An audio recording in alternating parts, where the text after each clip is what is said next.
Bonjour à tous les amis, bienvenue dans cette nouvelle vidéo. Donc elle est là, j'ai les clés, elle est juste derrière moi. Donc on va pouvoir aller faire un petit tour, je vous emmène à l'intérieur, on va faire l'essai ensemble et je vais un peu vous expliquer tout ce que je vous avais montré lors de l'essai au niveau des aides à la conduite. Donc c'est parti, on va à l'intérieur. Allez, hop, direction l'intérieur. Donc vous allez voir, hein, on a le Smart Key, donc la clé est dans ma poche, on s'approche de la voiture tout simplement et on vient ouvrir la poignée, voilà. Et donc ça fonctionne juste comme ça, c'est assez simple, assez fonctionnel et ça moi j'aime beaucoup, c'est très pratique. Voilà, bienvenue à tous à l'intérieur de cette Jazz. On est enfin parti pour faire l'essai de cette voiture. Je sais qu'il s'est passé beaucoup de temps entre la présentation et cet essai qui va sortir. Voilà, je m'en excuse, hein, j'ai eu pas mal de soucis techniques. Il y a des moments où j'avais tourné, ça n'allait pas. Il y a eu des petits problèmes, ça peut arriver, je m'en excuse. Et vous allez voir, j'ai pas mal de choses dispo prochainement pour vous et vous n'allez pas être déçus. Donc en attendant, c'est parti, place à l'essai de cette tant attendue Jazz. Voilà, donc moi j'ai réglé en fait au niveau de l'écran central, j'ai réglé sur l'efficience de la voiture. Donc là on voit bien en fait que le moteur thermique est allumé et donc il recharge la batterie. Voilà, vous allez le voir en roulant. La première impression que j'ai quand je m'installe au volant de cette Jazz, c'est une impression d'espace. On est dans une citadine, néanmoins j'ai vraiment l'impression en fait qu'il y a énormément d'espace autour de moi et ça c'est plutôt cool parce que j'ai quand même un gabarit assez grand. Deuxième chose, c'est le silence. Là le moteur thermique s'est coupé, donc on va partir en électrique et puis forcément c'est silencieux. Donc c'est parti. Donc je me mets en D et puis on y va.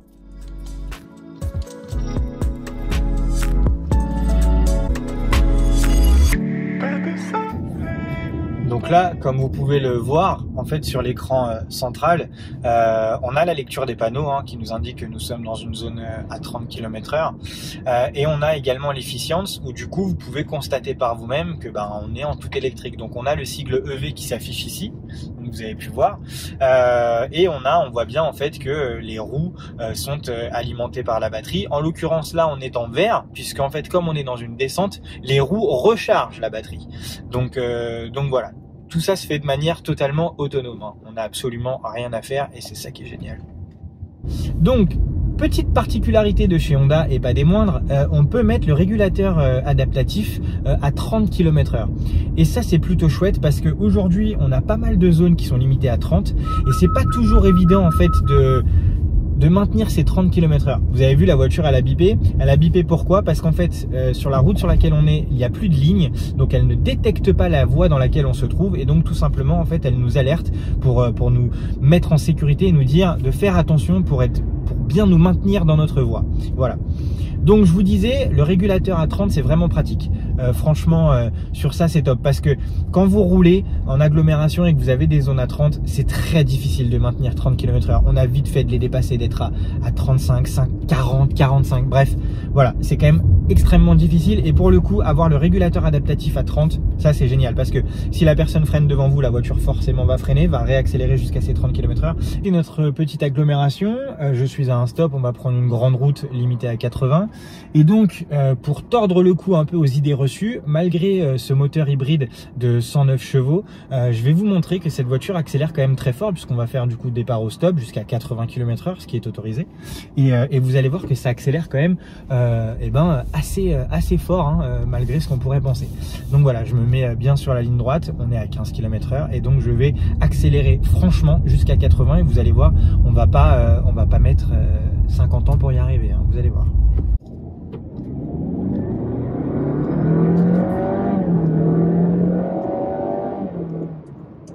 Et voilà, on est à 80. Vous avez vu, c'est quand même assez rapide. Franchement, pour le coup, tous ceux qui disent que ça accélère pas, 109 chevaux c'est pas assez, c'est une voiture hybride, du coup avec le petit moteur électrique, patati patata, c'est une citadine.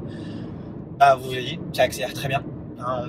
On n'a pas mis longtemps pour faire notre 10-15 km/h jusqu'au 80.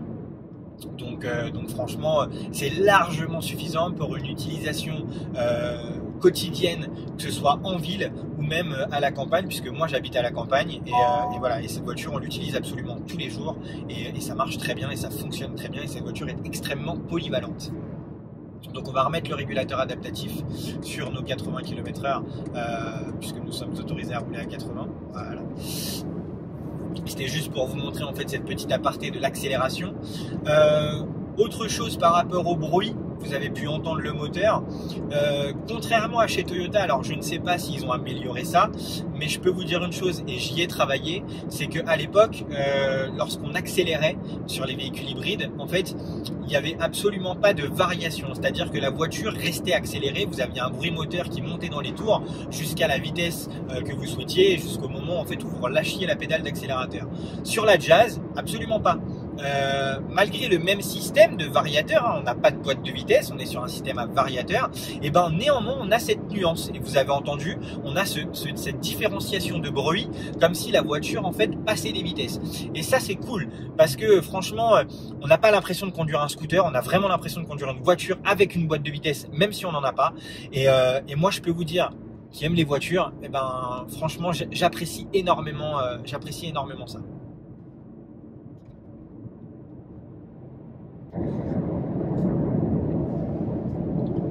Alors vous allez voir, j'ai mis le régulateur adaptatif à 80 et normalement, voilà, la voiture freine toute seule. Je n'ai absolument rien à faire parce qu'en fait on a un tracteur qui est devant nous et donc la voiture va se caler en fonction de la distance de sécurité que moi j'ai décidé de paramétrer, que vous pouvez voir en fait au niveau du véhicule blanc qui s'affiche sur l'écran central. Et si j'augmente en fait cette distance, voilà, vous voyez le véhicule, hop, moi la voiture va freiner de façon à laisser plus de distance de sécurité encore. Donc c'était pour vous montrer un petit peu ce petit côté en fait de réglage au niveau de la distance de sécurité que vous souhaitez laisser. Donc ça c'est valable pour le régulateur adaptatif, donc vous paramétrez votre vitesse et en fait la voiture va s'adapter aux utilisateurs qui sont devant vous. Donc voilà, on va avoir une vitesse qui va être adaptée. Si le véhicule devant vous freine, bah forcément votre voiture va freiner de façon à maintenir cette distance de sécurité, de façon à ce que vous soyez en sécurité de manière permanente. Et donc ça c'est plutôt cool. Ensuite, je vais vous montrer après les autres fonctionnalités sur la suite de l'essai. Donc là, on va dépasser le tracteur. Vous allez voir, hein, encore une fois, ça accélère très bien. On peut très rapidement se mettre en sécurité. Hop, voilà, je décale. Voilà, hop, vous avez vu, ça fait pas plus de bruit que ça. Hop, et on se remet directement à 80. Voilà, c'était quand même assez rapide. On se met en sécurité, c'est très bien. Bon, j'ai calé le régulateur adaptatif à la vitesse que je souhaite, qui nous est autorisée. Et maintenant, je vais vous montrer les aides dont dispose la voiture, à savoir l'alerte de franchissement de ligne et l'aide au maintien dans la voie. Donc vous allez vite comprendre pourquoi.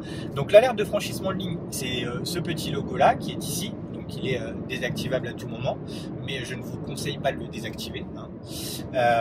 C'est vraiment là pour vous aider. En fait, ça vous alerte lorsque vous changez de voie sans mettre le clignotant, ça va sonner. Si vous êtes sur une route et que vous déviez plus ou moins parce que vous avez un moment d'inattention ou quoi que ce soit, ça va biper et ça va s'afficher sur l'écran. Donc ça, c'est plutôt cool. Et on a également l'aide au maintien dans la voie, donc avec le petit volant, voilà, que j'active et que je désactive. Donc avec là, voilà, donc il a mis les lignes, hein, parce que la caméra a bien détecté les lignes. Et donc cette aide, eh ben en fait, si vous ne tournez pas le volant ou que vous avez un moment d'inattention, la voiture va le tourner pour vous, de façon à toujours vous maintenir en sécurité dans votre voie. Alors, ce n'est pas du tout une voiture autonome, elle n'est pas là pour faire le boulot à votre place. Néanmoins, je trouve que c'est vraiment quelque chose de très intéressant pour la simple et bonne raison, c'est que si jamais on a des enfants dans la voiture ou quoi, il nous est tous arrivé, malheureusement, parce que c'est pas bien, de nous retourner pour leur dire d'arrêter de faire du bruit, d'arrêter de se chamailler ou autre. Et c'est à ce moment-là que on va dévier sur la voie d'à côté ou qu'on va dévier dans le bas-côté. Et ça peut être dangereux. Or là, si jamais ça vous arrive, et la voiture, voilà, on est dans un virage et la voiture tourne toute seule. Voilà. Donc en fait, elle vous maintient dans votre voie en sécurité. Et c'est quand même bien, quand on a des enfants et qu'on roule sur la route, de se savoir en sécurité dans son dans son auto. Et franchement pour ça, moi je dis chapeau Honda parce que pour moi la sécurité c'est vraiment important. Quand j'emmène mes enfants avec moi, je veux qu'ils soient en sécurité et je sais que dans cette voiture, ils sont en sécurité.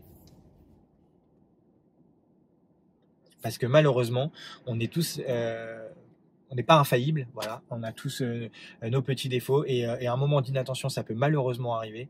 Et là, au moins, on sait que déjà sur ce point-là, il y a moins de risques d'aller dévier sur la voie d'à côté, de faire un face-à-face ou quoi que ce soit. Donc déjà pour nous, on est en sécurité et en même temps, les autres usagers, voilà, on prend pas de risque non plus pour eux. Et ça, c'est plutôt une bonne chose. Je vais vous montrer une autre fonctionnalité aussi du système hybride, c'est la récupération d'énergie. Ça, je trouve ça vraiment super, puisqu'en fait, alors bien évidemment, la voiture est totalement autonome et vous n'avez rien à faire si vous le souhaitez. Maintenant, si vous souhaitez abaisser votre consommation, vous avez la possibilité de jouer avec le levier de vitesse, puisque vous avez une petite fonction B dessus qui vous permet en fait d'avoir un frein moteur électrique plus important. Et lorsque vous faites ça sur des phases de freinage, dans des descentes ou quoi que ce soit d'autre, vous avez en fait une récupération d'énergie plus importante et donc vous allez recharger la batterie de manière plus rapide et plus efficace. Et ça c'est plutôt chouette parce que ça permet vraiment de faire baisser la consommation. Je vous donnerai quelques chiffres parce que nous ça fait quand même du coup un bon moment qu'on roule avec cette voiture, hein. Ça fait maintenant presque 5000 km qu'on a fait avec cette voiture, donc j'ai les chiffres à vous communiquer, que ce soit sur du cycle mixte, que ce soit en ville ou que ce soit du coup sur autoroute ou quoi. Je vais vraiment tout vous expliquer là-dessus pendant la vidéo. Donc là on va arriver dans une descente, donc je vais caler le régulateur adaptatif à 70 et vous allez voir en fait la voiture va freiner toute seule. Voilà. Déjà ça c'est une bonne chose, puisqu'en fait elle va nous maintenir à 70 de manière permanente. Et donc vous pouvez le voir sur l'efficience, là les roues de la voiture rechargent complètement la batterie. Donc moi je vais accélérer le phénomène en fait. Tac, je vais me mettre en B, vous avez vu je suis passé en B. Donc là la voiture tout de suite, on a un frein moteur plus important. Puisque la voiture n'accélère quasiment pas, contrairement à ce qui était avant. Donc on va être plus facilement à 70. Et donc vous allez voir, la jauge de la batterie, elle remonte beaucoup plus rapidement. Et ça c'est cool, parce que forcément, ça fait baisser la consommation. Puisqu'on est plus souvent en électrique, donc en thermique forcément. Et donc forcément, on pollue moins, on consomme moins. C'est bon pour la planète, c'est bon pour votre portefeuille. Franchement, quoi demander de plus? Je vois pas. Et donc du coup, on rentre dans l'agglomération. On est à 30 km/h avec le régulateur adaptatif. Voilà. Donc la voiture va rester accélérée à 30 km/h pour traverser l'agglomération. Mais surtout, on va traverser cette agglomération en tout électrique. Puisque la batterie étant chargée à fond, on a full autonomie. Donc vous allez voir, à 30 km/h, traverser l'agglomération, ça consomme pas énormément de batterie, je peux vous le dire.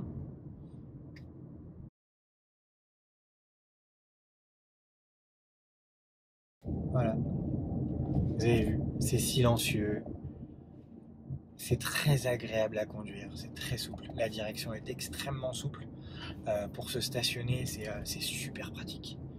Parce que du coup le volant est vraiment super souple. L'angle de braquage est top aussi. On arrive à faire des demi-tours. Alors j'avais fait une petite vidéo là-dessus, mais qui est pas très bien. Pas de soleil, pas de soleil, pas de soleil, pas de soleil, pas de soleil, pas de soleil. Et voilà, on traverse cette agglomération et on n'a absolument pas eu besoin pour l'instant de passer en thermique. On est resté uniquement en électrique. La voiture, franchement, pour être totalement honnête avec vous, elle est très rarement en full thermique. On est soit en électrique, soit en hybride. C'est-à-dire qu'on a le moteur électrique qui vient assister le moteur thermique. Alors ça marche pas vraiment comme ça. En fait, chez Honda, vous avez le moteur thermique qui sert à faire avancer la voiture, mais qui sert aussi principalement à recharger la batterie plus rapidement, pour que le moteur électrique prenne le relais de manière plus rapide et que vous soyez le plus souvent possible en électrique. Donc du coup, et ben on est très rarement que en thermique, puisque dès que le moteur thermique se met en route tout seul, comme il recharge la batterie en même temps qu'il fait avancer la voiture, bah forcément dès que la batterie est légèrement rechargée, pam, le moteur électrique prend le relais, et après vous avez forcément une phase de freinage ou quoi que ce soit, et donc vous allez récupérer de la batterie et donc repasser en électrique assez rapidement.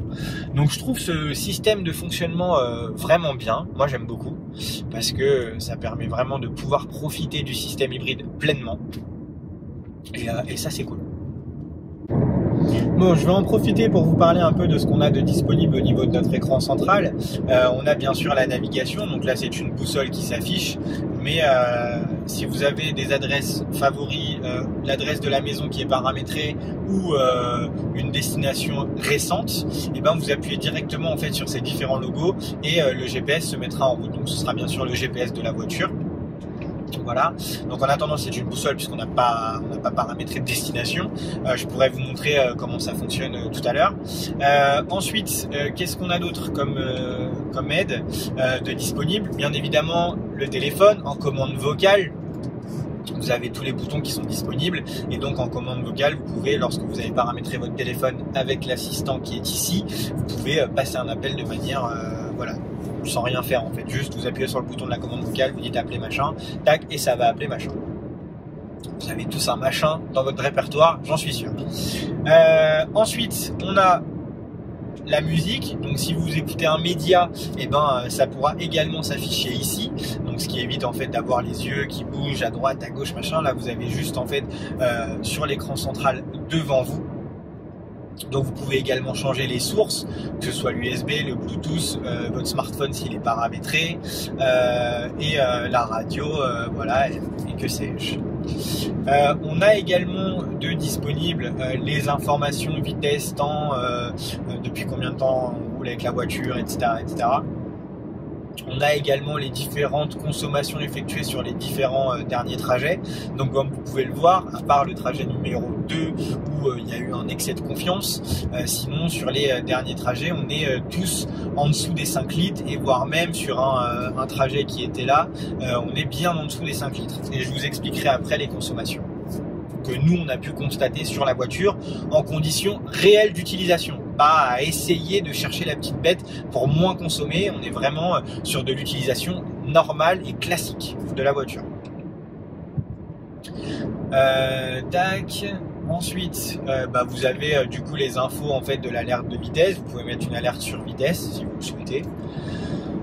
Qu'est-ce que vous avez d'autre? Les différentes ceintures attachées. Donc là on constate qu'on a 2 ceintures qui sont attachées et on a les 5 places qui apparaissent. Souvent sur certaines voitures, l'arrière apparaît comme 1 et c'est pas individualisé, pardon. Et là en fait on est totalement individualisé, c'est-à-dire que les 5 occupants, lorsque quelqu'un s'assoit derrière et n'attache pas sa ceinture, ça se marque ici en rouge au niveau de la croix apparaît en rouge. Du coup, qu'est-ce qu'on a d'autre? Ah voilà, là le volant s'est affiché parce qu'apparemment j'ai mordu légèrement sur la ligne, donc il m'a dit attention, je suis pas dans la voie. Donc on a également l'information pour la révision, donc la prochaine révision est à faire dans 210 jours. Alors chez Honda c'est 1 an ou 15 000 km en général. Voilà. Alors ça c'est tout ce qui est alerte disponible et activé sur la voiture. Donc on a bien évidemment, comme je vous l'ai expliqué tout à l'heure, l'alerte de franchissement de ligne, voilà, qui est ici activée, et on a l'alerte anti-collision qui est activée aussi ici. Lorsque vous vous rapprochez trop près d'un véhicule, si la voiture voit que vous n'allez pas freiner, et ben elle va freiner pour vous de façon à éviter en fait de rentrer en collision avec la voiture qui est devant vous. Donc ça, pareil, mesure de sécurité, et ça c'est génial. Donc voilà pour les aides, on a un peu fait le tour. Ensuite, je vais vous faire un petit topo sur le confort de la voiture, puisque comme je vous l'ai dit, ça fait 5000 km maintenant qu'on a cette voiture. Et je suis très étonné par le confort. Très étonné par le confort et par le comportement de la voiture. Parce qu'on n'est pas sur une voiture de base sportive, on est sur une citadine. Mais Honda reste Honda et ils sont fidèles à eux-mêmes. C'est-à-dire que même si on a un centre de gravité qui est un peu élevé, du fait qu'on est sur une Crossstar, donc elle est surélevée, la voiture prend très peu de roulis. Même si on a tendance à rouler un peu, jouer un peu. Elle prend très peu de roulis. Et franchement, je dois dire que pour une citadine, je suis extrêmement étonné. Alors oui, on a des jantes qui aident un peu, parce qu'on a des grandes jantes sur la voiture, on a des pneus un petit peu larges quand même. Donc ça aide au maintien, ça aide à la tenue de route et au comportement. Mais voilà, sur une voiture un peu surélevée, sur une citadine, on pourrait avoir des suspensions beaucoup plus souples et donc avoir un comportement avec beaucoup plus de roulis, et c'est absolument pas le cas. Et donc ça, je suis vraiment très étonné. Et voilà. Malgré tout, on n'a pas des suspensions qui sont extrêmement ferme, voilà, ça reste un peu ferme parce que ça reste Honda et voilà, depuis toujours ils sont fidèles à eux-mêmes, hein, je vais pas vous mentir, mais voilà, on est sur quelque chose qui reste quand même très confortable, et pour cause, nous on a été chercher cette voiture, je vous l'ai dit dans la première partie de la vidéo, à Angoulême, on ne s'est pas arrêté lorsqu'on est rentré. Alors oui, normalement on doit faire une pause, mais ma femme en fait me disait non, écoute, c'est super, je me sens bien dans la voiture, on peut rouler. Et en fait, sans s'en rendre compte, on est rentré chez nous comme ça, d'un seul coup. Il y a quand même pas loin de 600 km de chez nous à Angoulême. Donc voilà, on avait le plan en partant de la concession, on est rentré à la maison comme ça sans s'arrêter. Donc du coup, ça nous amène à parler de l'autonomie. Donc pour l'autonomie de la voiture, de ce qu'on a pu constater, le plein a été fait en 98 à la concession. On a refait du coup des pleins en 98 et en 95 pour faire des comparatifs un peu. Donc en 98, on arrive à avoir 950-980 km d'autonomie à peu près. Et en 95 pardon, on arrive à avoir, voilà, et ben voilà, les aléas, on a perdu une caméra, donc c'est génial. Et en 95, on arrive à avoir à peu près aux alentours de 800-850 km d'autonomie. Donc on a quand même une perte d'un peu plus de 100 km entre le 95 et le 98. Alors je vous avoue que j'ai pas fait le calcul du coût, en fait, la différence qu'on gagne à la pompe entre mettre du 95 et du 98, et du coup le fait de perdre 100 km. Je sais pas du tout si il vaut mieux du coup mettre du 98 et faire 100 km de plus ou pas. J'ai pas fait ce calcul là encore, donc je vous laisse le faire si vous souhaitez, puis le mettre en commentaire. Donc voilà. Au niveau des consommations qu'on a pu constater nous, alors lorsqu'on fait que de la ville, je me suis amusé en fait à faire que de la ville pendant quelques kilomètres, à tourner un peu, à rouler un peu en ville et réinitialiser. On arrive à avoir 3,6 litres, 3,8 litres de consommation en ville. Donc c'est génial parce que la plupart des voitures consomment plus en ville normalement. Or là en fait en hybride, eh ben, on consomme moins en ville. Et ça c'est cool. Donc on est à 3,6 litres, 3,8 litres. Lorsqu'on est en consommation mixte, donc avec un peu de campagne, donc des routes départementales, un peu de ville, on arrive aux alentours de, moi je sais que j'arrive à faire 4,3 litres avec la voiture, à peu près. Là où la voiture consomme le plus, je vais dire, finalement, c'est sur les grandes routes. Puisque forcément, on est un peu moins en électrique. On est souvent en fait avec le moteur thermique qui vient charger la batterie plus faire avancer la voiture, et donc c'est là où on va consommer le plus, puisqu'on est aux alentours de 4 litres 8, 5 litres même si vous avez de l'autoroute à 130 et que vous roulez, voilà, on est aux alentours de 4 litres 8, 5 litres grand maximum. On n'est jamais monté au-dessus, mais alors vraiment jamais, hein, en 5000, presque 500 km, on n'est jamais monté au-dessus. Donc voilà. Donc si vous habitez en campagne ou vous habitez en ville, c'est génial. Après, effectivement, encore une fois, hein, c'est une citadine, donc elle n'est absolument pas faite pour faire de la grande route, hein, qu'on se le dise. Donc ceux qui me diront oui, c'est quand même beaucoup pour un véhicule hybride, etc. Oui, enfin si tu fais de la ville avec ton véhicule hybride et de la campagne avec ta citadine, bah tu consommeras pas, hein, et puis ça accélérera suffisamment pour l'utilisation que tu en auras. Voilà. Donc si vous voulez faire de la grande route et que vous voulez acheter un véhicule chez Honda, bah vous allez acheter un HR-V, il y aura le iHR-V qui va sortir très prochainement, vous allez acheter un CR-V, mais effectivement on n'achète pas une Jazz pour faire de l'autoroute, voilà, c'est pas fait pour, tout simplement. Donc à un moment donné, il faut rester aussi logique sur l'utilisation qu'on a des véhicules, voilà, c'est vraiment important et je tiens à souligner ça.